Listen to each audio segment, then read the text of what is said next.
மனிதன் தன்னிலை அறியாது தனக்கு தெரிந்தவைதான் அறிவின் எல்லை என பூமியில் சுற்றித் திரிகிறான். இது என்றுமே தவறானது எனலாம். காரணம், பூமிக்கு உட்பட்ட எண்ணற்ற அறிவியல் ஆய்வுகள் பாமர மக்களை அச்சுறுத்தவும் அவர்களது கவனத்தை ஈர்க்கவும் தான் மேற்கொள்ளப்படுகிறதே தவிர எந்த ஒரு தேடலையும் அறிந்து கொள்ள வேண்டி மேற்கொள்ளப்படவில்லை.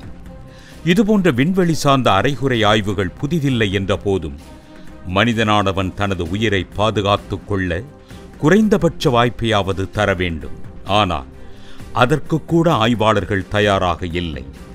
பொதுவாக பூமியுடன் மோத இருக்கும் விண்கல் குறித்து அமெரிக்க விண்வெளி அமைப்பான நாசா அண்டவெளியில் ஆய்வு மேற்கொள்கிறேன் என்ற பெயரில் அடுக்கடுக்காக தகவல்களை தெரிவித்த வண்ணம் இருக்கும்.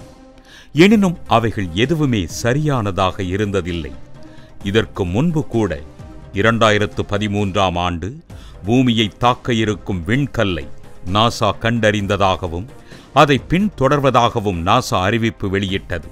எனினும் நாசா பின்தொடர்ந்து பூமியுடன் மோதும் என காத்திருந்த விண்கல்லானது பூமியுடன் மோதாமல் சென்றுவிட வேறு ஒரு விண்கல்லானது பூமியுடன் மோதியது. இதுதான் விண்கல் குறித்து நாசாவுக்கு தெரிந்த அறிவியல். நிலைமை இவ்வாறு இருக்க 14 ஆண்டுகள் கழித்து பூமியுடன் மோத இருக்கும் விண்கல் பற்றி நாசா தெரிவித்திருப்பது அபத்தம் எனலாம். மனிதனானவன் வெறும் சொல் அளவில் மட்டுமே இது நவீன அறிவியல் காலம் என சொல்லிக் கொள்ளலாம்.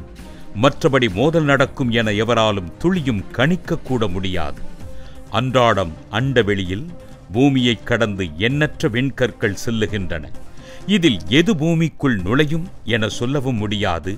அதே சமயம் விண்கற்கள் வளிமண்டலத்தை கடப்பதற்குள் முழுமையாக எரிந்து சாம்பலாகிவிடும்.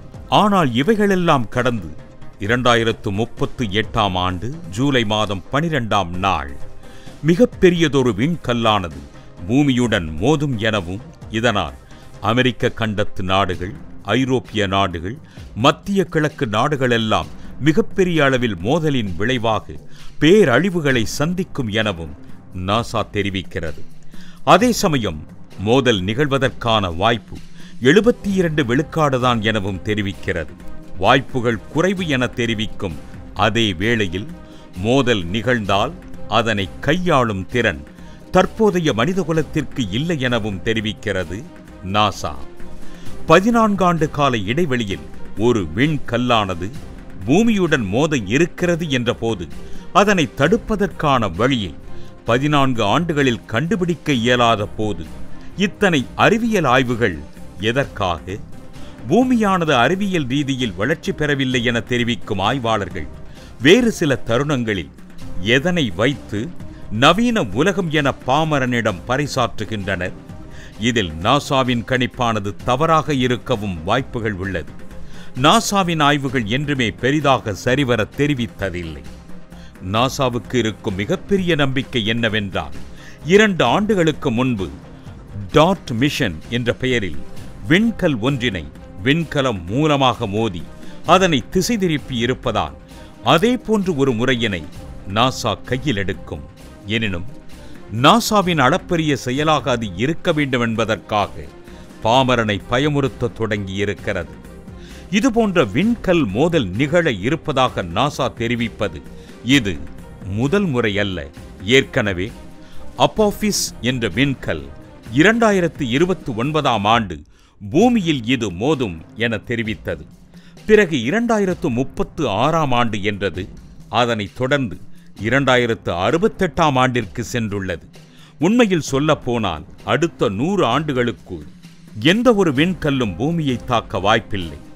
அப்போஃபிஸ் விண்கல் கூட 1100 அடி அகலமாக இருப்பினும் 4.6 பில்லியன் ஆண்டுகளுக்கு முன்னதாக சூரிய குடும்பம் உருவான தருணம் எஞ்சிய பொருளாக சுற்றித் திரிந்து இன்று கோள்களை மோதும் நிலையில் சுழன்று வருகிறது. இருப்பினும் அவ்விண்கல்லினால் கோளினையெல்லாம் அழிக்க இயலாது. அதிகபட்சம் ஒரு நகரத்தினை அழிக்க இயலும். அப்படி இருக்கும்போது 14 ஆண்டுகள் கழித்து பூமிக்கு நேரப்போகும் மிகப்பெரிய ஆபத்து என்றெல்லாம் தெரிவிப்பது ஒட்டுமொத்த உலக மக்களின் கவனத்தை திருப்ப மட்டுமே. காரணம், பூமியானது சூரியனால் முழுவதுமாக விழுங்கப்பட இன்னும் 7.59 பில்லியன் ஆண்டுகள் காத்திருக்க வேண்டியுள்ளது. அத்தருணம் நிச்சயம் பூமியில் எவரும் உயிருடன் இருக்க மாட்டார்கள். இன்னும் சொல்ல போனால் சூரியன் பூமியை உள்ளிழுக்கும் தருணம் பூமி நெருப்பு பந்தாகத்தான் சுழன்று கொண்டிருக்கும். நெருப்பு பந்தாக பூமி உருமாறும் முன்னமே, அதாவது அத்தருணம் ஏற்பட பல மில்லியன் ஆண்டுகளுக்கு முன்னமே வளிமண்டலம் என ஒன்று மறைந்து பச்சை வீட்டு விளைவு எல்லாம் வெளியேறி சூரியனின் புற ஊதா கதிர்கள் எல்லாம் பூமியின் மீது பாய்ந்து வெப்பமானது மனிதனால் தாங்க முடியாத அளவுக்கு செல்லும். இதுதான் அடிப்படை. ஆனால் நாசா சொல்வதைப் போன்று 14 ஆண்டுகளுக்கு பிறகு தாக்க இருக்கும் விண்கல் பிரச்சனைக்கு மனித இனம் துளியும் தயாராக இல்லை என கூறுவது எதனை அடிப்படையாக வைத்து என புரியவில்லை. பாமரனுக்கும் விண்கல் தாக்குதலுக்கும் என்ன தொடர்பு?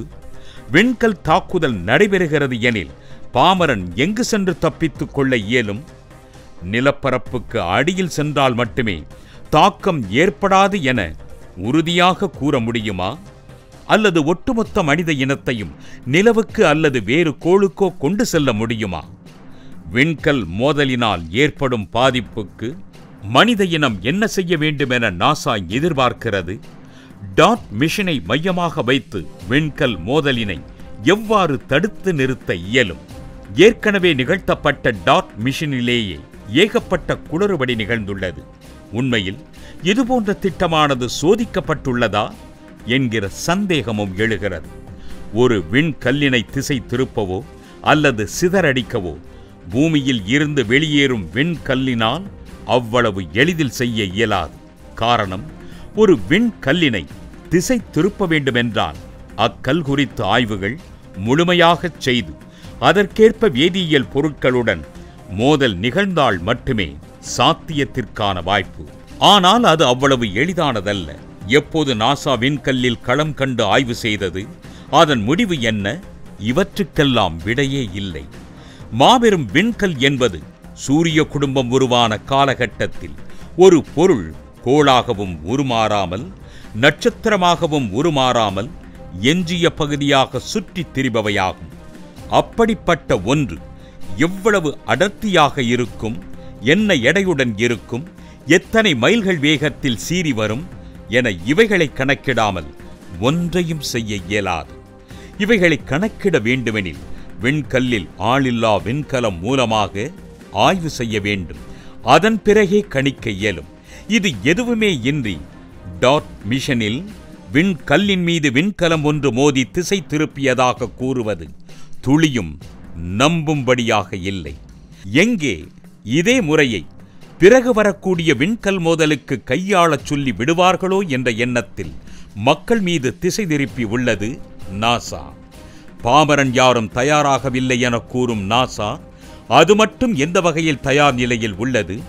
தற்போது விண்கல்லானது பூமியின் மீது மோதி மனிதர்கள் மாண்டு போவார்கள் எனில் நாசா ஆய்வாளர்களும் மாண்டுதான் போக வேண்டும்.